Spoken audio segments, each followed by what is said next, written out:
That's how it always begins, folks. Every single show starts just like that. How you guys doing? Welcome to the Saturday show. I'm your host, Brent Thomas, as we dive into another 2-hour journey into the Paranormal Portal, and I hope you're having a great weekend. It really is really cool, and I say this every weekend, but it still feels really amazing to know that you guys are putting aside a part of your weekend to hang out with me. And that's just about the best feeling I could imagine. I mean, maybe it'd be better feeling to win the lottery or something, but you know what? It feels really good you guys come in here and hang out with me. Good to see you, John Temprin. Deb Varner is in here. Good to see you, Deb. Giving you all kinds of love over there in North Carolina. Deborah Neighbors popped in as well. John Stevenson is here.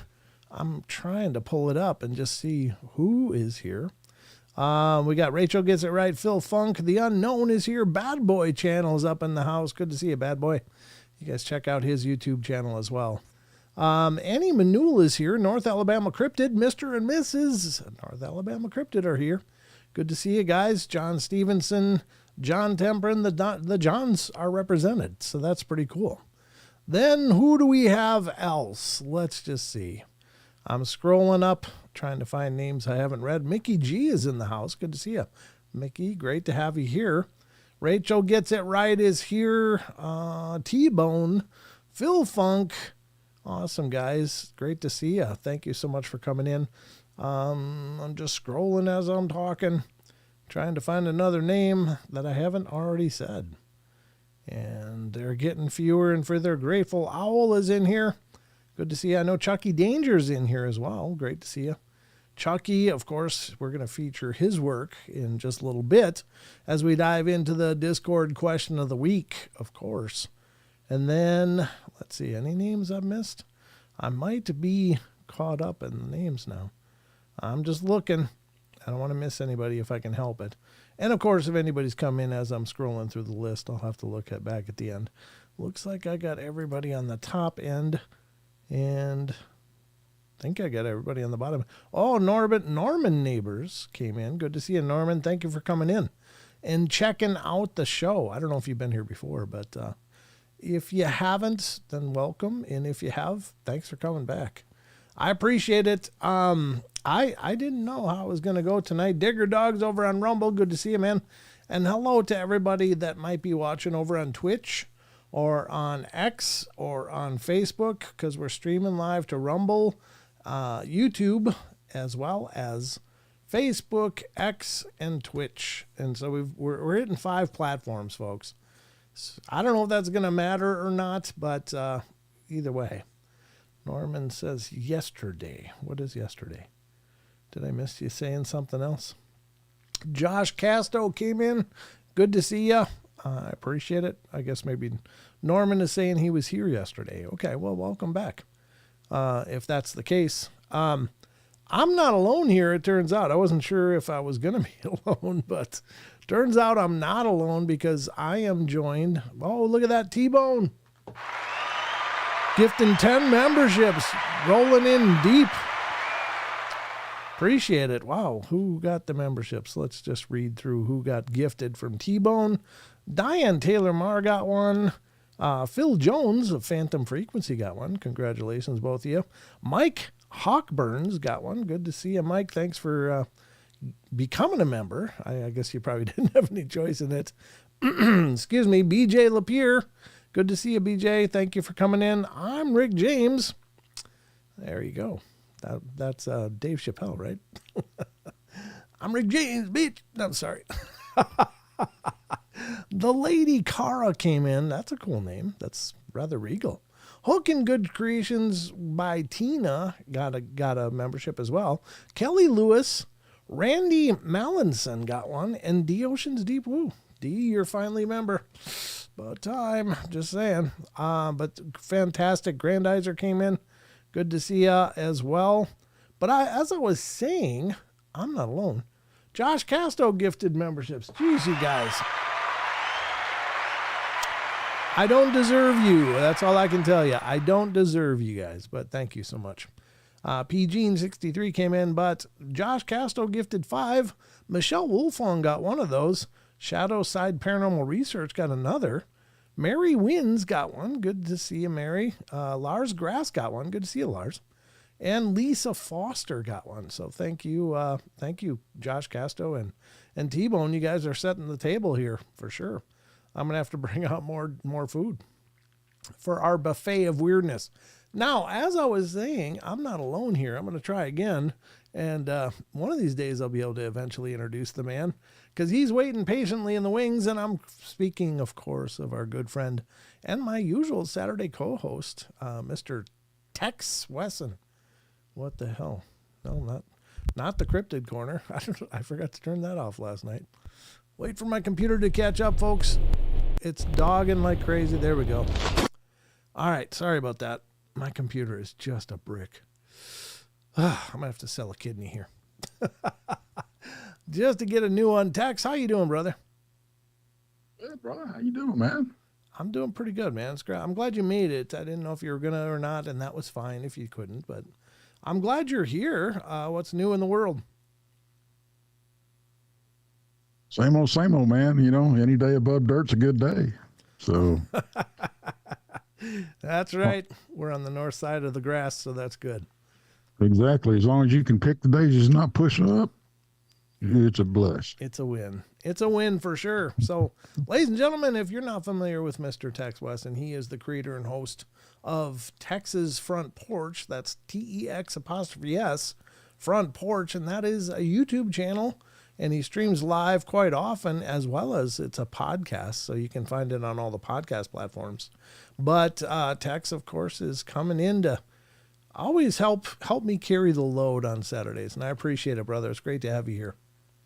Hey, man, I wouldn't miss it for the world. You know, I mean, I was afraid I wasn't going to slide in time this evening, but I did, just under the wire.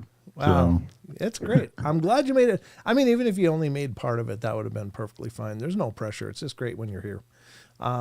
Jason Finch came in and said, I'm familiar with Uncle Tex. He's awesome, amazing, fantastic, and appreciated, brother. You just got Thank you, sir. Thank you, Mr. Finch. You just got some Finch, man, he supports all of us. He's I know, he's pretty amazing. He's always spreading the love wherever he goes. Thank you, Jason. I appreciate it. He gave me some compliments there too. So yeah, it's our pleasure. And, you know, and it's great to see all of you guys come in always when we do these shows. Of course, I don't know, it's a humbling experience for me personally, but yeah, you know what I'm saying, Tex, right? Oh, I do. I ain't nobody special. I don't know why y'all come to listen to me talk, but I'm glad you do because I enjoy talking to you, you know, and it's weird how so many people that you've never met face to face, you become kind of kindred spirits with. Yeah, it's literally a family of choice for sure. Yeah. But these people have been with me. Many of these people in the chat have been with me for literally years, and many of them not missing a show or very rarely missing a show. And it's like, wow, they're almost here more than I am. So that's what me, you know, Mr. Knack out there. He's been we've known each other for quite a few years now. And we've actually met, a time or two, and he's been on the show the last couple of times, last couple of late shows I've had. He's come up there and we've been talking about everything from Dogman to Jimmy Hoffa. You know, I mean, it's oh, that's fantastic. He's a great guy, man. He's a great guy. And Annie Manuel comes in the chat and says, partially because I love Texas accent. So that's one of the reasons she's here. Thank you very much. Yeah, you kind of went full Elvis there, didn't you? Fair enough. Thank you very much. All right, so we've got a lot of ground to cover tonight. As always, we're going to get to the news here shortly, and then we're going to get to Chucky Danger's Discord question of the week and just see what he brought up tonight. Hey, there's Tim Brown. Good to see you. I thought I saw a cryptid the other day. Turns out it was my mother-in-law. Oh. But I think that is a cryptid. Mother-in-law is a cryptid, I do believe. There's some that would qualify. Phil Funk says, Brent kept his door open and I kind of strolled in and never left. Well, you never need to leave, man. It's a pleasure that you found your way here, each and every one of you. Brent, could you imagine a conversation between Tex and I? Yeah, Deb's like a Southern belle and you're like a Southern sir. And yeah, it would be probably like watching Gunsmoke or something. Miss Kitty. Yeah, that's right. That's right. Deb could be Miss Kitty and you could be James Arness, I guess. There you go. Well, Marshall Dillon. Yeah, Marshall Dillon. Although I think I'm more like Festus than that. Marshall Dillon. Festus. Man, what a name. What a name. But Holy Marshall. Yeah. I'm more like Gomer Pyle. So yeah. There you go. Same here. All right. Barney Five. Barney Five, yeah, exactly. We're dating ourselves quite hugely, but that's all right. We're not young. Go figure. I am not a spring chicken, as it were. Nope, not so far as I know, unless chickens live a hell of a long time. But not around here, they don't. All right, well, ladies and gentlemen, let's get to the news and see just what the hell's going on. Cool Hand rolled in. Good to see a Cool Hand. And I see anybody else's names. Looks like we're good. Car Juice 2 came in over on Rumble. He says, yay, Tex. And Dog Digger says, text to you too, saying hello to you. Howdy. Tipping the hat. Wow. See, I can't do that with this thing. I guess I could pinch the thing and call it a day, but it just doesn't look nearly as poetic. All right. Let's get to the news, folks, and see what the hell I've covered for you for today's show. Ladies and gentlemen, it's time for the news.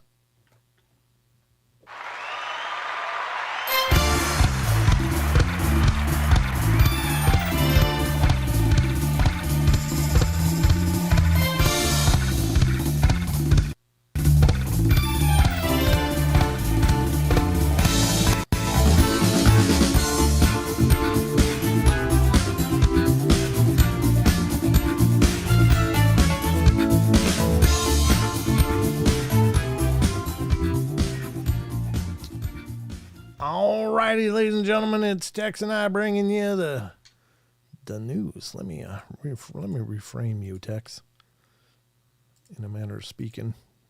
There you are. Not like you're a wall hanging, but you're on my wall here. So I'm going to try to make you look a little more right. We're seeing a lot of chest and not a lot of hat, so I'm just repositioning you a little bit. There we go. All right. Trying to make me right. You got a long job, big job ahead of you. Well, it's a matter of speaking. It's a figure of speech, so to speak. Anyway. All right. Well, ladies and gentlemen, welcome to the Paranormal Portal News Desk, where we dive into all kinds of different news stories dealing with sometimes the paranormal, sometimes it's just odd or interesting. Sometimes it's absolutely bizarre, humorous stuff, and sometimes it's technology things that I find interesting. So I hope you don't mind a little cornucopia of all of the above. And as always on the show, we utilize a lot of different sites, and I just want to implore you guys to please visit these sites, not only during the shows, but after the shows, between shows, because all of these sites have amazing content that you're missing out on, and they do exceptional jobs. And I've just fallen in love with all of them. And I just hope that they don't go out of business or shutter their doors or whatever, because these sites are so incredibly well done, and you're obviously into this stuff. So go check out these sites as we name them throughout the course of each show, because each and every one of these sites is exceptionally well done. So the first site is the news. And for that, generally speaking, we utilize this site pretty consistently, and I'm dragging over an article so we can start discussing the news. And the first article on the roster of fun on the news here of the Paranormal Portal is from unexplained-mysteries.com, ladies and gentlemen. And this is a great site. It's so well done. I do say unexplained-mysteries on purpose, because that is actually the URL for the site. I'm sure if you put in unexplained mysteries, you'd get a different site altogether. So make sure to put the dash in there and support this site. It is amazing. And the article we're going to dive into is Modern Mysteries section of Unexplained-Mysteries. Alaska Triangle claims 10 more victims after missing plane was found. Oh, that's not good. Everywhere's got a triangle, doesn't it, Tex? It's like the one over in Massachusetts area. There's a triangle over there. There's a Great Lakes Triangle. There's the Bermuda Triangle. There's the Alaskan Triangle. What do you make of that, first of all? We were actually talking about this not long ago. Yeah. And I mean, you even got the Lone Star Dogman Triangle down here in Texas. Oh, really? I've never heard of that one. Okay.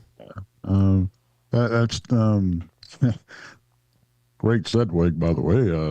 That is happens to be the name of the film that I was in, by Small Town Monsters. Oh, is it really? What was it called again? Dogman Triangle, the Werewolves of the Lone Star State.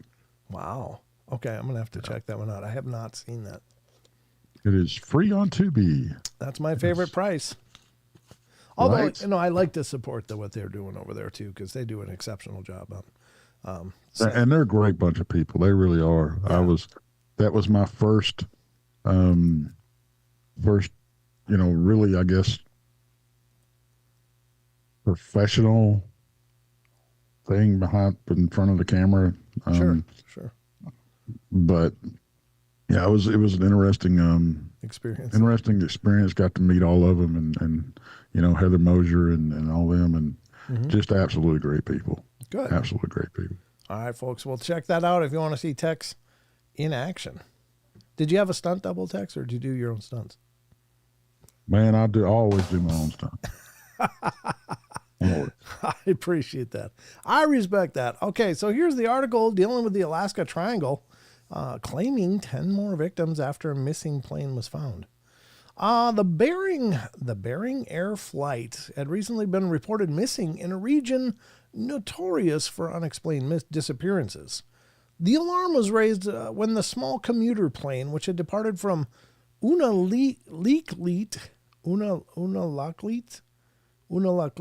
I guess, to Nome on 2:38 p.m. on Thursday failed to make it to its destination, sparking an extensive search and rescue operation lasting several days. Sadly, though, the search ended in tragedy when the wreckage of the plane was discovered earlier today, approximately 34 miles southeast of Nome. It's believed that all 9 passengers and the pilot were killed in the crash. This, however, is by no means the first such disaster to strike the region.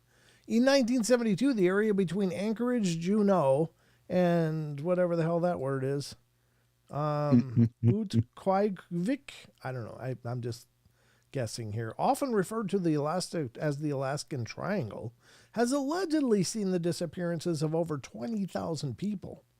In many ways, this echoes the more famous Bermuda Triangle, a region in which planes are said to disappear without a trace and where crashes and disasters are disproportionately a commonplace. One of the most notable disappearances to occur within the Alaskan Triangle was that of House Majority Leader Hale Boggs and Congressman Nick Begich, I guess, who had been flying from Anchorage to Juneau in 1972 when their plane vanished and was never seen or heard from again.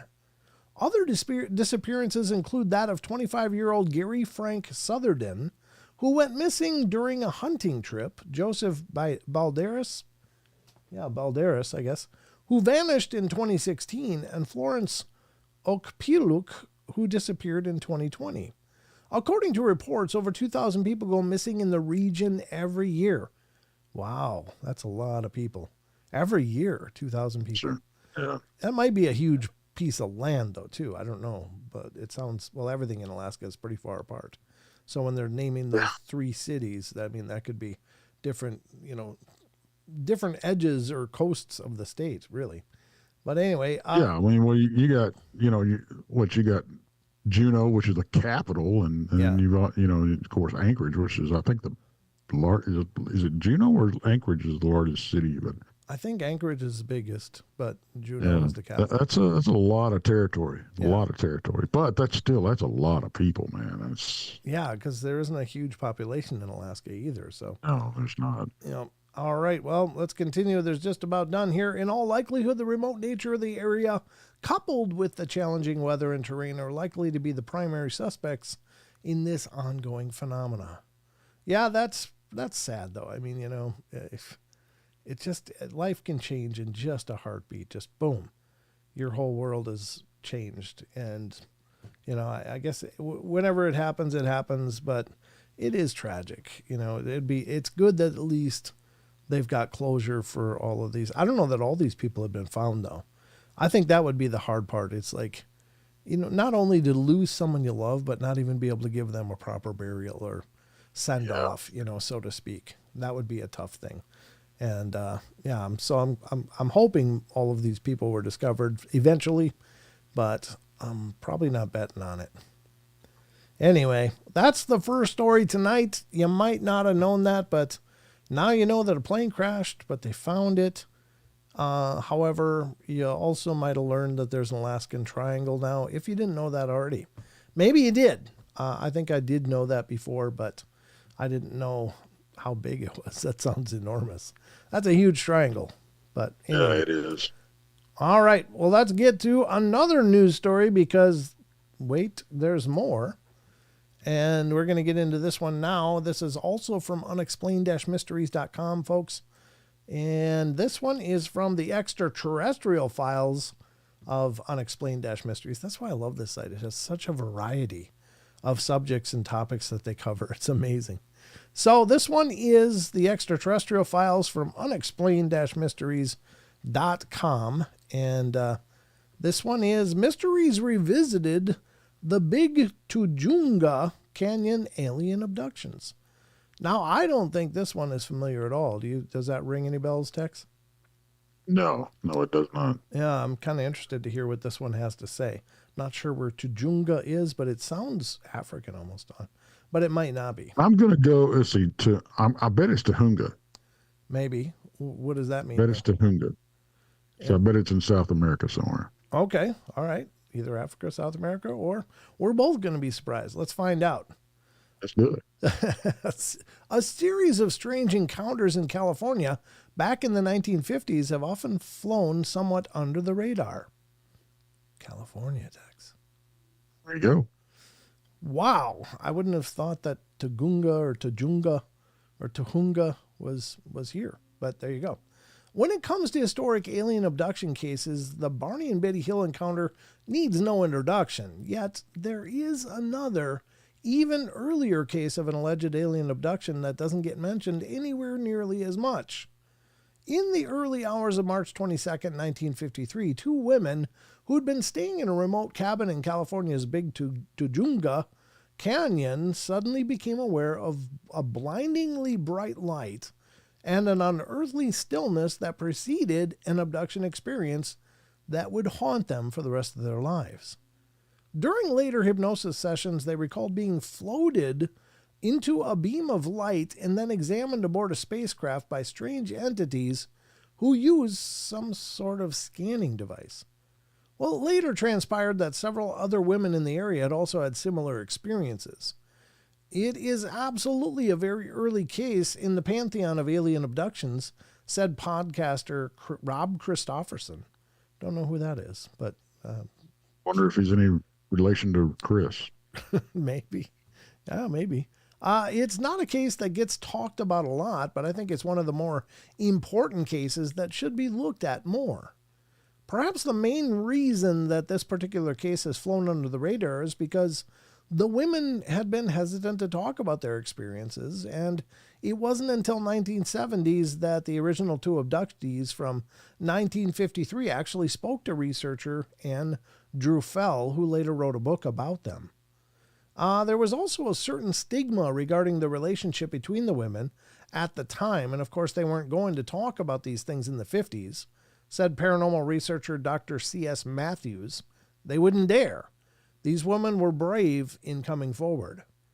They had to be because they couldn't lose a lot. They could lose a lot, rather. Ultimately, the Big Tujunga Canyon abductions remain an intriguing and oft-overlooked chapter in that history of alien abduction experiences. To date, no explanation for these encounters has ever been found. Nor will it. I mean, it happened in 53. They didn't talk about it till the 70s.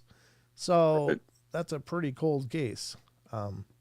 Even as far as, in alien abductions, it's not like you can go back to the location and, look for radiation and things like that. But I don't know. Any thoughts on that one, Tex? Well,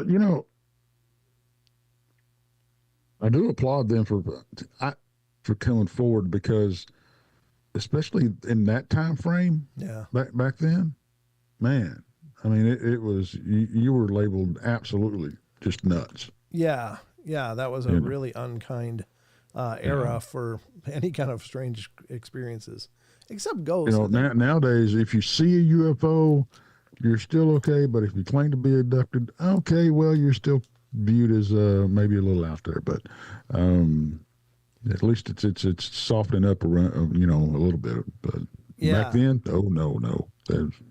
Yeah, exactly. That's very true. I'm just thinking about it. I don't remember what I was thinking about it. My head just went blank. This happened to me last night too. There was something I wanted to talk about, and my mind just I got a Men in Black mind wipe. All of a sudden, it's like I don't know. They don't want you to say anything. I guess not. I've never been abducted that I know of, anyway, and certainly I think, like you said, though, I think that it is nice that people have an avenue to discuss this stuff now, whereas back then they sure as hell didn't. And, for many, many, many decades after that, they had to just kind of eat it, I guess. Well, at least a couple decades. But they finally came out in the 70s, which is pretty cool. And that was still very early, but they did come forward. So I wonder what's prompted them to finally break their silence, though. Was it they were just like, nope, we're going to talk about this. This is too big, or did they want some notoriety, or you know what I mean? I hate to say that, because certainly it's usually negative attention people get for this stuff anyway. So it's not like you're going to suddenly be a Travis Walton celebrity. That kind of stuff just rarely ever happens. So most people that have been abducted, and there's plenty of stories. I interviewed a gentleman who's been dealing with it for decades, and since he was a small boy, and he and his brother, and they've just been tormented. And this guy was a very successful investment banker and a very successful businessman throughout his life, and he's retired. He worked with several, big name researchers, UFO researchers over in New York and stuff regarding his case, and they represented him and all of that. But the man broke down in tears as he was sharing his experience, and I could feel the pain that and the frustration and the helplessness and all of those emotions that these people experience. And it's just, it's horrifying what they've been through with, and I don't know. I don't like the whole abduction thing at all, because it's like, generally speaking, they're not asking permission. They're just sucking people up like they're, like they, they got a big vacuum cleaner in the sky. Well, see, and that's the issue I have with it. Yeah. Because I think we talked about this a while back. It's like, especially nowadays, I think you would have so many people willing to go. Yeah. Well, yeah. I mean, that's what I think I was saying this to Sheldon last night. It's like, if they stopped and just kind of flagged you down on the side of the road and said, "Hey, you want to come check out our craft?" I'd be like, "Yeah, let's go for a ride," And if it comes with a few tests, okay, but don't suck my memory out, first of all, and let me appreciate the experience for what it is.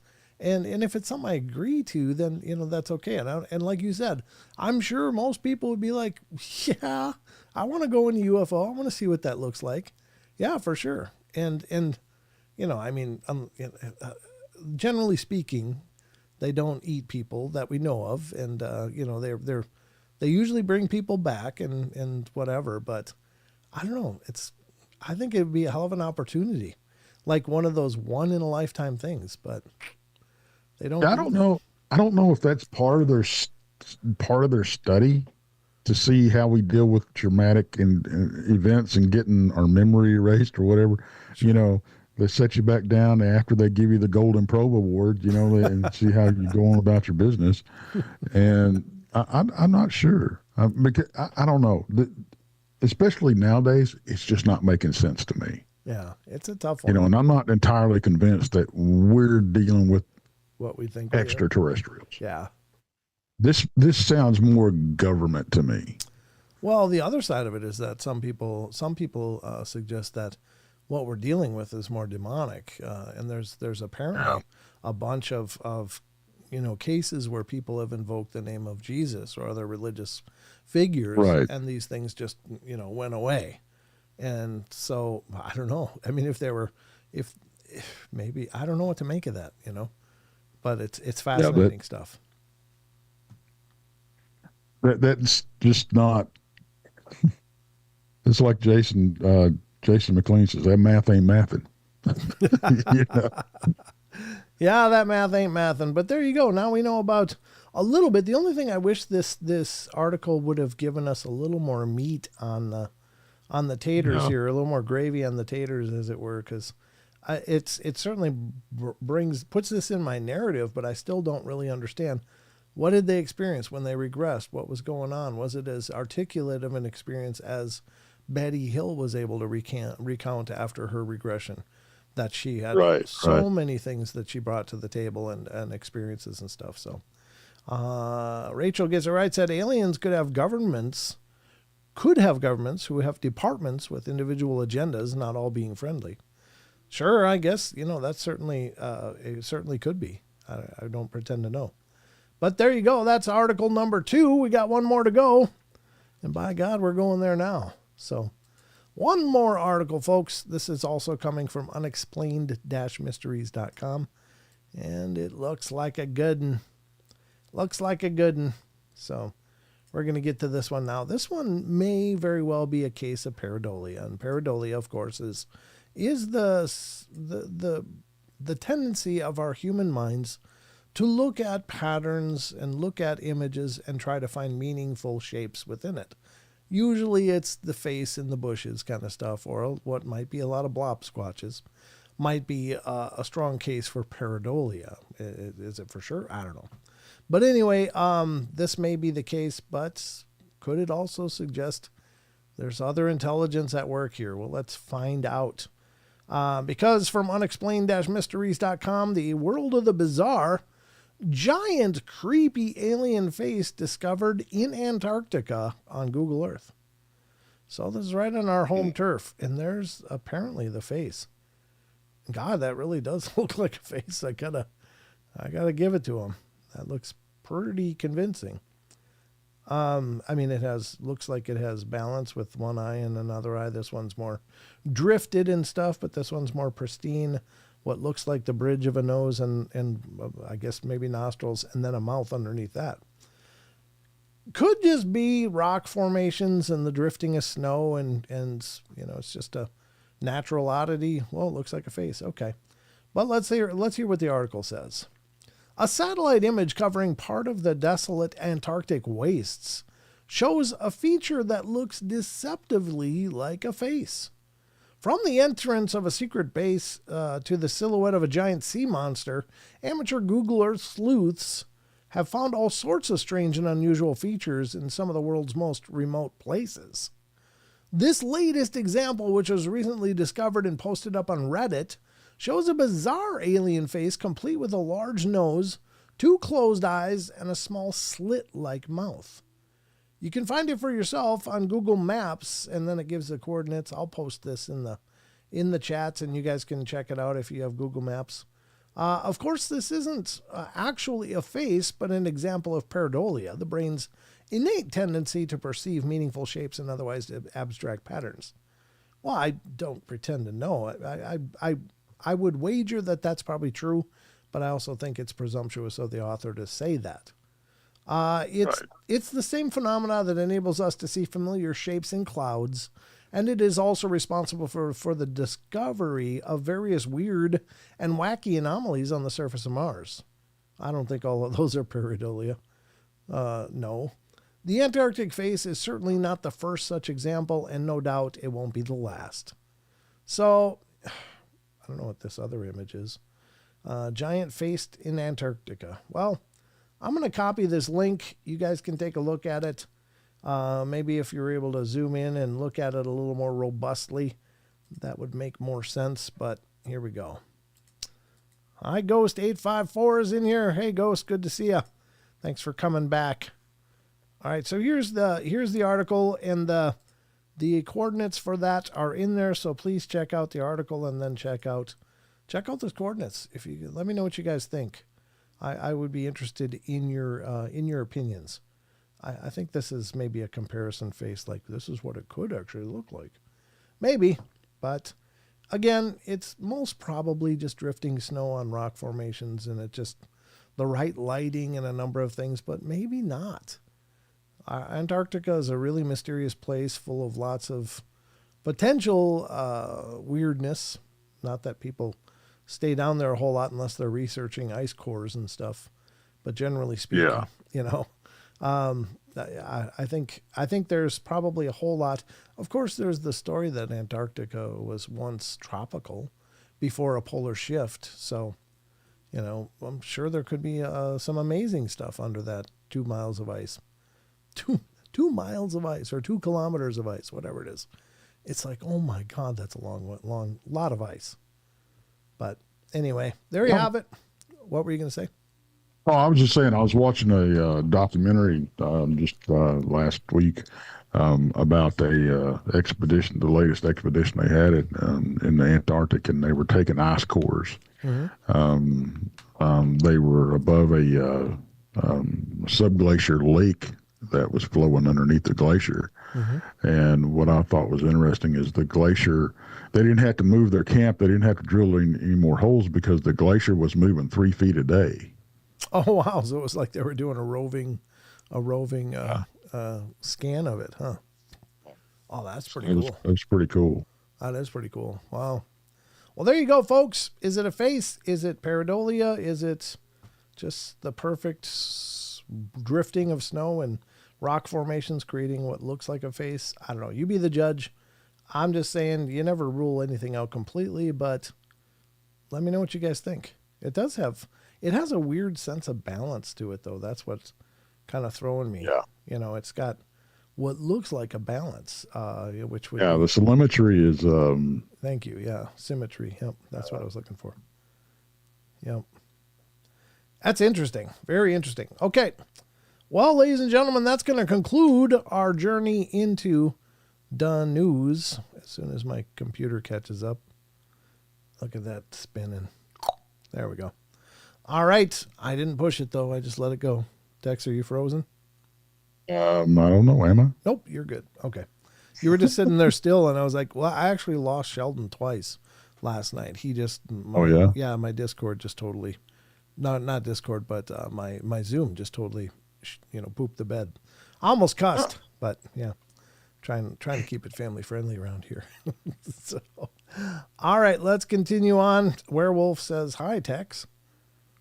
Do you know Werewolf 56 or is it 5674? Yep. Okay. Well, he's saying hi to you in the chat just in case you didn't see it.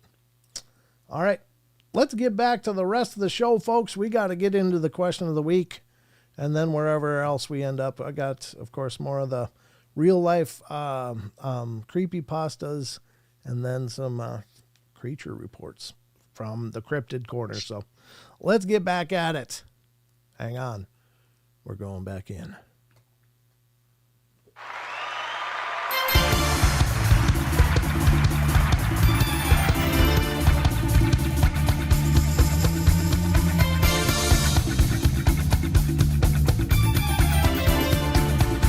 Good point, Rachel.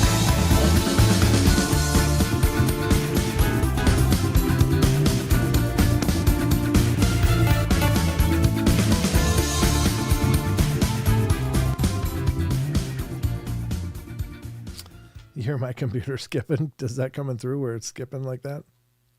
A little bit, yeah. Yeah, it's like, God, I just don't know what to do. I got 64 gigs of RAM. I got a lot of hard drive space. I got a graphics card with, I don't know what it's got, 16 gigs or 8 gigs of RAM as well. And it's a GTX NVIDIA, so it's not really great, but it's, still decent. I don't know. Anyway, I ask a lot of this computer, and I have for a number of years, but we are back, ladies and gentlemen. And by we, I mean Tex and I, because there he is. I only went to a me screen there. Why is that still so high, though? I got to look at that. That's starting to really bug me. That's really bugging me, Ticks. I almost called you Chex. Been called worse. Chex his front porch. All right. No, you're not. We have a mix for everybody. Yeah, it's a party mix. Absolutely. All right. Well, we're going to get into the Discord, ladies and gentlemen. If you didn't know it, the Paranormal Portal has a Discord server. Special thanks to K-Love for upgrading it until we had a static URL. And it's not hard to find, and it's free. Discord is a free utility for you to use. Lots of shows have their own Discord server, so this is ours, and it is discord.gg/paranormal portal. Thank you, Rachel, for putting it in the chat.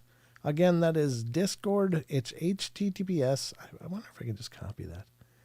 Copy current address. I'm going to try it, see if that works. I don't know if it will. Nope, it just gives me the restream chat. That's not going to work. But it's discord.gg/paranormal portal is how you get there. And that brings you to the Discord. Now, the reason that I highlight it, D Ocean says, I need a PC, period. Yeah, I know. I'm feeling your pain, D. Believe me. These sputers are great for a long time, but once they start getting old, they get all kinds of tired. So, kind of like me, actually. Me too. I was thinking about cracking a magic mind here. I'm kind of dragging. Actually, I'm going to do that. I just got my second month supply here, so I'm going to do that right now, ladies and gentlemen. I'm not currently promoting Magic Mind, but I just want you to know I love this stuff. And I'm going to get some now. There we go. Cracking open the box. Just came in the mail. I just finished up earlier today, the last bottle from the last one, but I got to get to it again. Again, this is not a promotion. This is just me needing some energy, and by God, that's exactly what I'm going to do. You know, I love this company, though, because, look, this is the box, right? Let me go to a full screen. I got to show you guys this, because this is what I noticed first when I first ordered from them. This is the box, came in the mail. You open it, and the inside of the box is decorated. It says, "It's not magic, it's you." Oh, what an empowering statement to make. And then nice. Yeah. And then inside are these two of these things with an information card telling you all about it. And I just got to put one of these out on the desks for emergencies. I should get like one of those old fire pole things where you got to break the glass. But I'd be breaking it all the time. Then you just pop it open, you grab one of these little bastards and give it a shake, and then you can have a drink. Yeah, I really love this stuff. It is so amazing. And then you just give it a drink. And that's how it works. It's quite a few of them. You get quite a few of them in a box. Yeah, there's 15 in each box, and then they give me 2 boxes for the month supply. They got a subscription program if you want to sign up for it, and you get a savings from that. But these little boxes, and they're really cool too. It's got a cool theme to them and such, but I don't mean to continually promote this. Thank you, Maggie. Maggie remembered 27 months. So, that's awesome. Yeah, Maggie's a sweetheart. She's from Australia, where they drink Foster's, because that's Australian for beer. all my Australian listeners are throwing stuff at their monitors right now. It's no beer. It's no beer. No. Apparently not many Australians drink Foster's. But Crocodile Dundee told me that, so I'm just going. Right? Yep. All right, Paul Hogan. All right, here we go, ladies and gentlemen. We're going to get to the Discord now, and hope you're ready. Once again, special thanks to Chucky Danger, who is a superstar in my mind. Chucky's been championing the question of the week now for a long time. And he's doing a much better job at it than I ever did anyway. And God bless you, Chucky. Love you, brother. And thank you so much. Now, let's see. I got 4 new messages here. Yep, some people just ran it right to the wire, and that's okay. You can do that. But we're going to dive into these now. Tex, are you ready? Let's do it. Let's do the question. I got my Speedo on, ready to go. Jesus. I don't even want to. I'm going to try to unsee that mentally right now. Good luck with that. Yeah, I know. Thank you so much for that. I really appreciate it.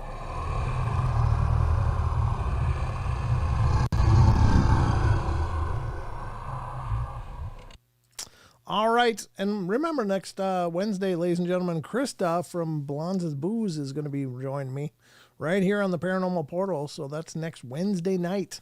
Don't miss that one. That'll be a great talk with Krista. And we're going to interview her for 2 straight hours. We're going to get all the juicy stuff. But she's a wonderful person, and she's agreed to come on the show.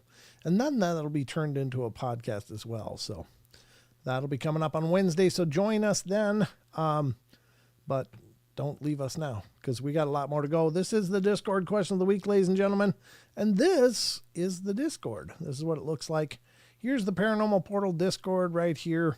And over on the left-hand side is all the chat discussion threads that you can join. And when they're white like this, that means there's new posts I haven't seen yet.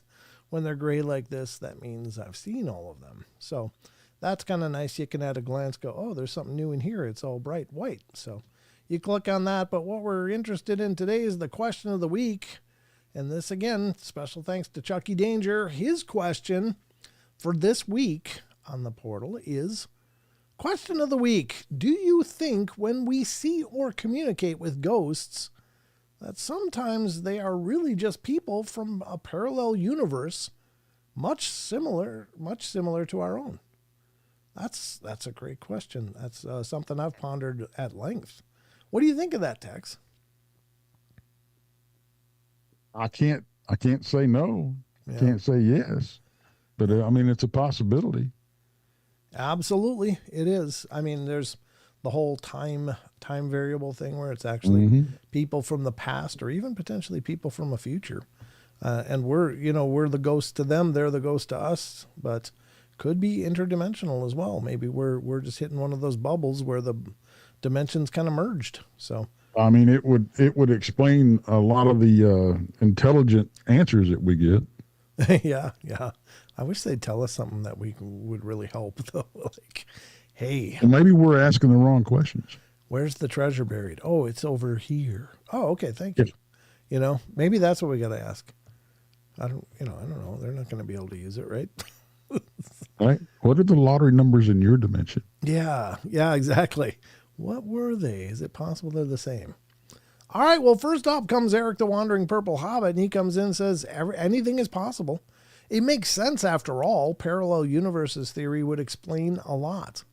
Yeah, it really would. I mean, it would certainly help to understand a little bit about all of this, and maybe some of it is, and maybe not all of it is, though. I think we maybe experience a lot of different things as ghosts or spirits, but they're probably not all the same thing or have the same origin. So great thoughts, Eric. Thank you. Annie Manul comes in next and says, the only evidence we genuinely have is anecdotal. That by its nature is always subjective, and we have to go by that. People report seeing or communicating with people who are both there and not there. Sometimes these people act like the person in our reality is the ghost. Yeah. They stare, scream, attempt conversations, and what have you. And I think that it's very indicative that when the ghost treats you like the ghost, it means to me that you're in contact with their parallel reality, and it's a surprise. What that reality is beyond me, though, and I've been told that time does not go in one direction. Maybe there are time bubbles or something like that we briefly contact. Yeah, good point. Yeah.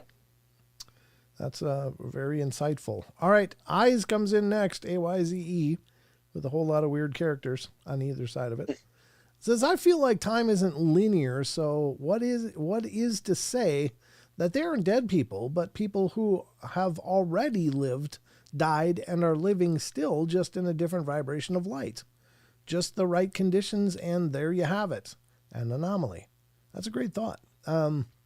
Certainly, the traditional idea is that these are people that were alive and are no longer alive, but are still somehow present, whether that's by desire, if they're stuck, or they don't know they're dead, or unfinished business, or they're just visiting. It could be any or all of those. Just in the principle of formerly living people. But great thoughts. Yeah, I mean, they certainly may exist above or below us in vibration. Who knows how that works? But anyway, the unknown comes up next and says, I never thought of that before, but it's very interesting. So would that mean that we people in this universe could be thought of as ghosts in their universe? Yeah, I think that's exactly right. Two universes bleeding into one another?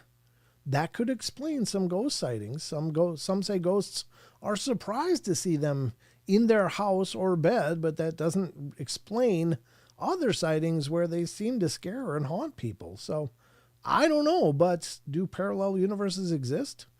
I really have to do some deep thinking on this one. Yeah, they apparently do. Allegedly, there's mathematical models to suggest that this is very much a potential reality, that there are parallel universes and, of course, the multiverse ideas of theoretical physics and stuff. So I don't know. I mean, I certainly can't substantiate it either way, but certainly it's possible. Next up is Karen Alberding. I absolutely believe in parallel universe. I believe that when we pass away here, we just go elsewhere. Still very much alive, but not in the same sense as we are in this life. I also believe we live more than one life, and other lives are not all lived on this planet, but on another one very much like Earth, but in a different galaxy. I don't believe it's possible for there to only be one planet like this in the universe. I know I sound a bit off my rocker, but I just can't believe this is it. And after that, it's all over. That to me just sounds completely ridiculous. Just my thoughts. I like that. What do you think, Tex? No, I like it a whole lot better than the alternative. Yeah, yeah. I mean, could you imagine? I've struggled with that too. I just try to sometimes do thought experiments, like just envisioning that, okay, you're just lights on, you're born, and you live through this life, and then all of your experiences, all that you've learned, all that you've been through, all of that is for naught because at the end it's lights off and you're just not anymore. And it just doesn't even calculate to me. No, there's I know when I was really young, my big question, with the whole with God and all this, and nobody could answer it to my to my satisfaction. Uh-huh. And it was like, where did God come from? Mm. And it's like he's always been here. He came from nothingness. There was, and at one time there was nothing. When you start contemplating, I mean, really, really go deep. Yeah. What is nothingness? Yeah, I couldn't do it either. I tried the same thing. Just because no matter what you think of, if you just think of white, it's still something. I mean, Exactly. How do you comprehend if you think of blackness? That's still something. Exactly. A void is something. Empty space is still something. Yeah, yeah, yeah. It's just inconceivable to think of just nothingness.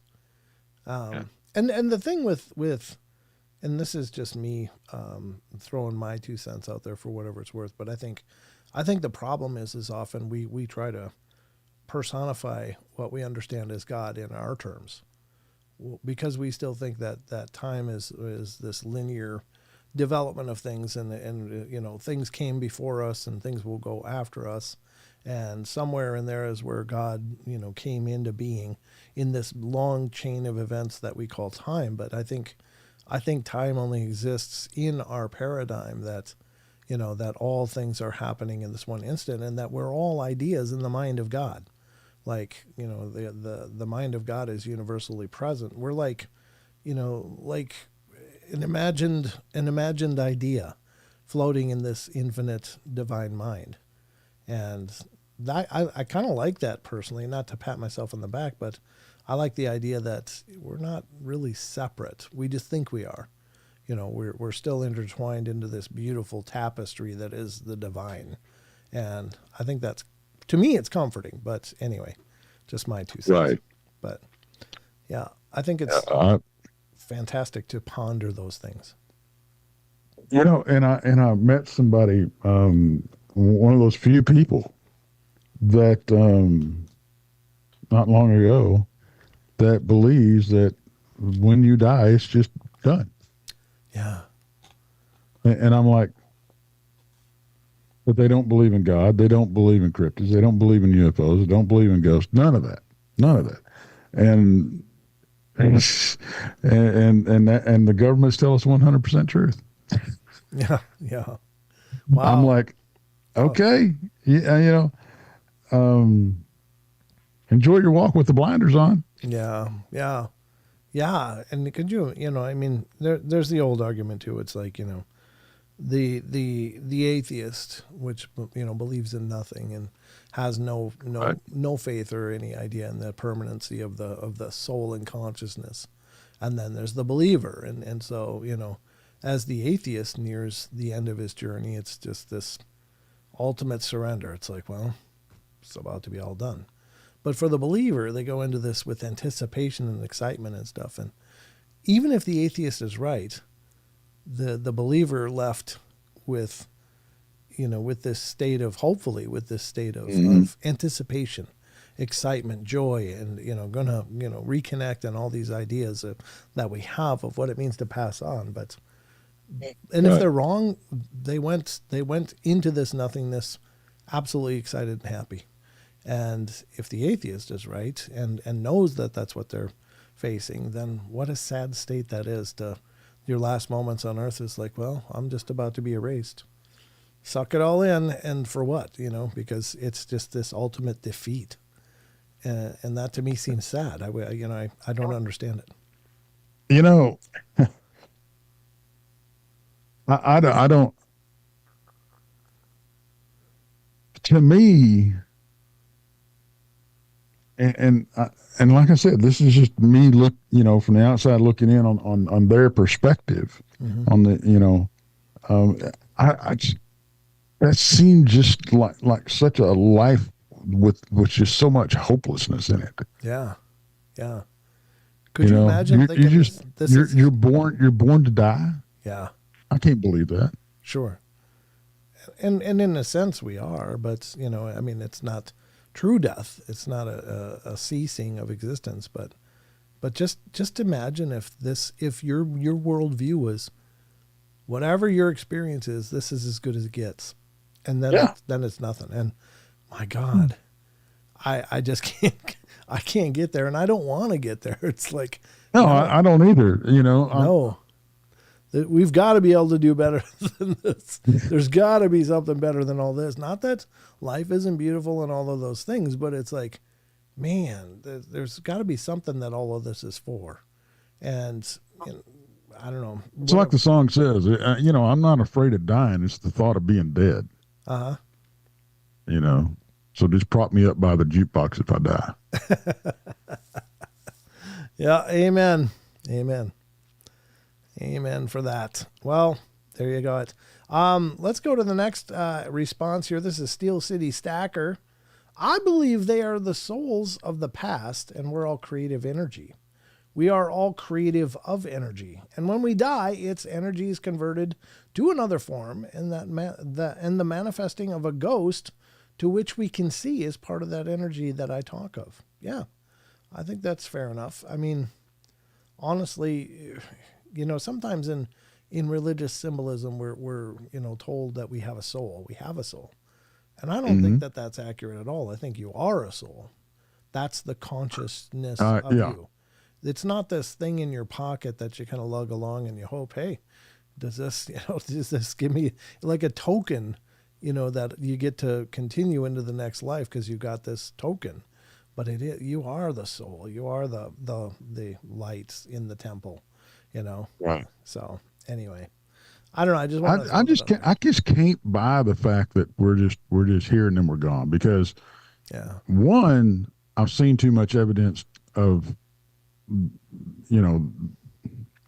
that not being true. Yeah. I agree. So, I mean, what was the voice that I heard in the shower the other day? I mean, what was the full body apparition I saw walk through the living room the other day? Well, I have so many questions. Just explain it to me. Yeah. Yep. Apparently, it's a fan. So, do what? Apparently, it's a fan of yours because it showed up while you're in the shower. Yeah, evidently. How you doing? Oh, I'm good. Yeah, just great. Thanks. Yeah. Curious Potato came in. Hey, folks. How you doing, Curious Potato? Thanks for coming in. Appreciate you being here. But, yeah, I don't know. I'm with you. There's too many questions. If this is just all for naught, then it seems like a colossal waste of time. Cat D, wait, I missed Rachel's.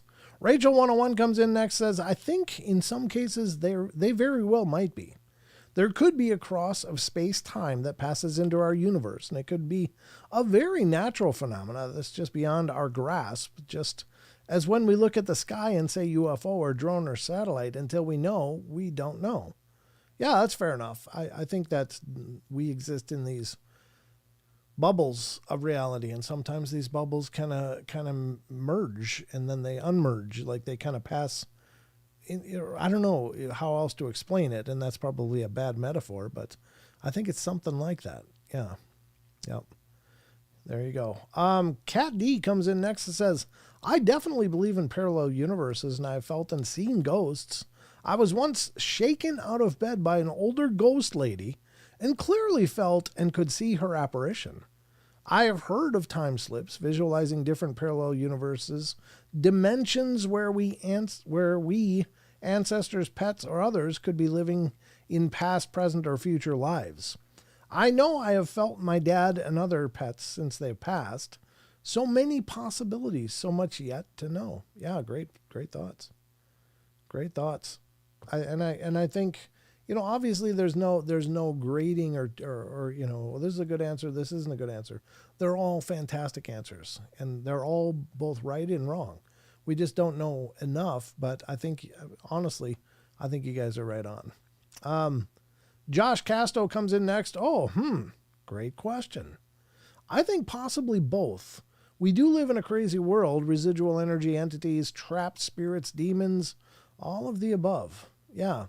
And again, I think that a lot of people are kind of coming to the same conclusion that it's like, well, I don't think that's exclusively what's happening with ghosts being just parallel dimensions bumping into each other. But I think that does account for some of the encounters of this activity. I think that there's many things at work here. John T comes in next to close it out, says, don't really know. Fair enough. I don't really know either, but I got ideas for whatever that's worth. And doesn't mean I'm right or wrong or otherwise, but there's stone tape theory too. Yeah, that's generally regarded, that's the basis for residual hauntings where events replay and, for some reason. And the idea is that the physicality around us, a lot of times people attribute it to stone or, any number of mundane surfaces, but I think it could be the walls of your house, the actual, house that you live in. It could be an item that you've held and loved, that all of these things can retain imprints of us. And sometimes those imprints manifest for whatever reasons, whatever mechanics are causing them to come to an active state. But the difference being, of course, if you're not really sure what the difference between the two major types of hauntings that are identified are residual haunts and intelligent haunts. And residual haunts are kind of like a recording that's playing back, kind of like when you're watching a Blu-ray or a movie. You can use your remote and you can see these characters doing stuff, but those characters have no acknowledgement or understanding that you're there. You are just watching this event replay, and then you can play it over and over. And that's kind of what a residual haunt is. It's not really intelligent. It's not aware of the space around it. It is just an event that replays. An intelligent haunt, on the other hand, does seem to show intelligence and awareness of what's going on in the space around it, whether it's you or people. It could be a dog, a cat, a pet. It could be items that you own that get moved, taken, any number of things that show that it's interacting or at least creating situations for you. And that's one acknowledgement of an intelligent haunt. They don't always directly, interact with people, but they may interact with the environment you live in. Like, I put the coffee table there and it keeps moving. I come back into the room later and it's moved over there. Well, that's intelligent. It's like, I don't like that there. It's better over here. Like some former resident is redecorating. Like, that doesn't work for me. That's not okay. This is my space. I want it like this. So, I guess that does count as an interaction of sorts, but it's interaction with items and such. So, but the stone tape theory is kind of the basis for the residual hauntings, that for whatever reason, some event was just stored and something triggers it to play back every once in a while. And I think that's fascinating, but I think it's a very real phenomena as well. D says, and we are forever. Yes, we are. Very cool. So that was the question of the week, folks. Now, just so you know, every week Chucky Danger poses a new question in our Discord, and we'd love for you to weigh in on it, for you to answer the question, because this is an opportunity for you guys to share your thoughts. And again, there are no experts in any of this. There is, and I hate that term, in terms of the paranormal, Fortean, UFO, all of these different subjects. Well, he's a UFO expert. Oh, really? How do you get to be an expert on something you cannot actively study and test and look into? There's no experts on Bigfoot. There's no experts on ghosts. There's no experts on anything. There are just people with a lot of ideas, and you may agree with those, but that still doesn't make anybody an expert. So, and I'm sure as hell not an expert, but I'm definitely an enthusiast. So, All right, this has been the Discord question of the week, and I hope you guys enjoyed it. So please join the Discord, get involved, and weigh in on the next one. We'd love to have you there. If you like the chat community that we have here on the shows, you're going to love Discord. Same people are over there having conversations, sharing links, saying hello to each other all the time. And it's just this really cool community. So go check out the Discord. Thank you, Rachel, for putting the link in again. Again, it's discord.gg/paranormal portal. So anyway, guess they went to UFO college. Werewolf says. Wonder where that was, Uranus? couldn't resist. That one was just too easy. Curious Potato says, cool chat. Well, there you go. Cool. Curious Potato. Join the Discord. Just you can continue to interact with all these amazing people. So, all right. I think we're going to close out the Discord, and then I'm going to run to the loo because Daddy has some needs. There you go. There you go. So, ladies and gentlemen, I'm going to roll this quick, and then we're going to go right to a little breaky poo, and then we'll be back as soon as it loads. Cool music. I love it.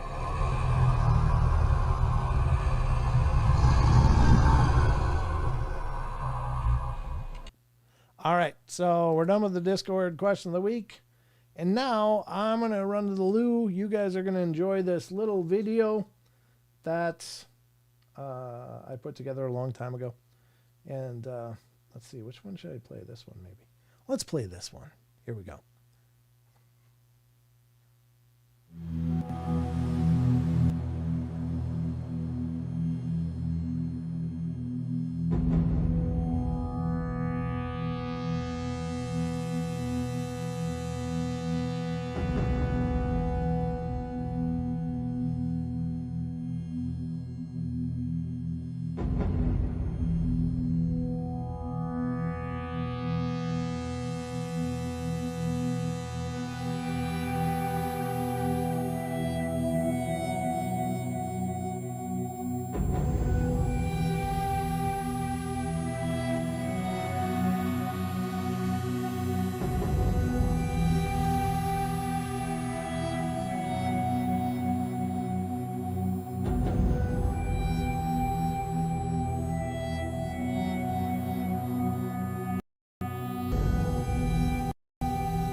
just turn this back on. And let me turn this back on. And there we are. Thank you for your patience, ladies and gentlemen. I try to never do breaks on these shows anymore because, A, we don't run commercials. But it is nice to have those handy just in case I got to use the loo. Because it does happen every once in a while. Like I'll overhydrate before a show and be like, oh. Tex, you want to juggle while I run to the bathroom? Well, and I was thinking. What's that? And I should probably run this by you off air. But that's not how I roll. Go ahead. Shoot from the hip. You know me. Yep. It's just spur of the moment thing. No, I was thinking if you want to do that on every show, I can tell an encounter. I can do an encounter. Oh yeah. Or something. How about this? When we hit the Cryptid Corner tonight, you'll start out the Cryptid Corner segment by sharing an encounter. Oh, so I just got to pull one out of my butt. Okay, well. All right. Well, I'm sure you've got more that you'll forget than you'll remember. You're always out there digging into this stuff. But, if you want to wait till the next time, that's fine too. But no, that's not a bad idea. But I just didn't want to put you on the spot, and it's not something we discussed ahead of time. But in the future, when you're my co-host, I'll say, take it away, Tex. And I'll disappear for a little bit. Well, I will have one ready to go for every show then. All right. Sure. Very good. Because I used to have to run commercial breaks when I was broadcasting on internet radio as well as my YouTube and streaming. And so the network would break for commercials, and it's like, oh, shoot. So I came up with those videos with my own music. That's my music. I wrote that. And just in order to have something to show people so they didn't just sit there with a sign saying, we'll be right back. There's something interesting going on. Now they kind of got played out over the years, but yeah, it's a Tex. Right. T-Bone says it's a Tex encounter break. Yeah, that sounds good. Yeah, but in the future, I'll let you take it away. You are a practiced hand at hosting, so I know I can put it in your hands and you'll run right to the end zone. Little football metaphor on Super Bowl weekend, right? Woo! Hey, you gonna watch the game? Nah. Yeah, me either. If the Vikings, in fact, I've got a show. I'm co-hosting a show during the game tomorrow. Oh, whose show? Who are you going to be on? Southern Belle Bigfoot over on her channel. Okay. Selena's channel. Sure. Okay. Yeah, we're interviewing Dale Boswell. He's a country music musician that has had Bigfoot encounters. Very nice. Okay. Yeah. Very cool. Yeah, that should be a good time. That's. I mean, if the Vikings were playing, I would be in it. Did the Lions make it, by the way? It's the Chiefs and the Eagles. Oh, okay. So Rob must be two teams I absolutely do not care about. Fair enough. Who are you behind? Dallas? Yeah. Okay. Whatever happened to the Oilers, the Houston Oilers? They are now the Tennessee Titans. Oh, okay. That's where they went. Okay. I just remember the days. Oh, there's Bill Simone. Bill, you were over on Facebook before, but now you're over on YouTube as well. That's a great idea for Tex to give us some experiences. Absolutely. It makes my job easier too. But, if Tex isn't here, prepared for my musical stylings once again. But if Tex is here, he can carry a story. All right. Go Eagles, John Temperance says. Yeah, amen. I used to like you, John. Used to like you. So you are really not an Eagles fan then. Okay. So it wasn't just you can't be a self-respecting Cowboys fan and be a Eagles fan. You just can't do it. Okay. I didn't know there was rules, but now I'm learning. I've always just been a Viking fan forever, but then they broke my heart too many times, and I was like, I'm done. I'm too emotionally invested. I would notice that after watching a game, and if they played great, I was like, oh, this is wonderful. I'm feeling good. But if they sucked, and they sucked often, then it just put me in a crabby mood, and I'm like, maybe this isn't worth it. So I just quit watching. Ken Shirley popped in. Hey, Brett and Tex, Tina and I are watching from Arizona, but Tina is still under the weather. We'll give her our love, and we're sending our prayers to Tina to get back on her feet. I hope she's feeling better soon, Ken. But thank you so much for coming in and saying hello. Blue Cruz got popped in. Good to see you, Blue. Usually you're popping in about 5 minutes before I'm done. So it's nice you made it a little early tonight. Unless you've been lurking and you just didn't let me know. All right, here we go. We're going to get into an article that we've been covering for a few shows, and these are real life creepypastas.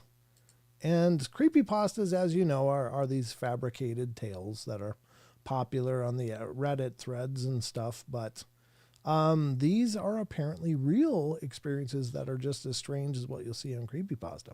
Now, honestly, all of the paranormal, and that's a huge umbrella, meaning UFOs, cryptids, everything, is just as, if not more freaky than some of these manufactured tales that people come up with. But these are allegedly true, so let's check into it. Let's see. That one we already read. BJ has a question for you. Who does? BJ. BJ, hey Brent, is your paranormal radar box an app that can be put on phones? Yeah, it is. It's an old version, and it's called X Paranormal Detector. I don't remember who makes it. I don't even know if I can see who makes it in this configuration. Maybe I can. Let's see.